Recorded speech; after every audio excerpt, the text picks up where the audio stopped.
And we are now showing the audiovisual presentation of all the pictures. Those are family fun day pictures, right? Children, ready with your lay? With your lays, rather. Ayan, ready na si Mommy tsaka si Daddy. Ready na rin ang mga camera. And... Excited siya. Okay.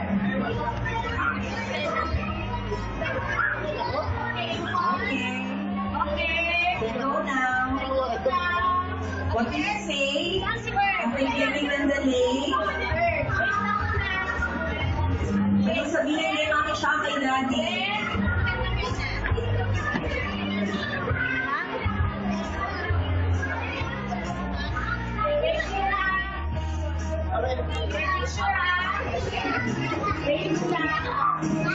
And of course, picture taking. Wow. Suppose si Mommy and Daddy muna.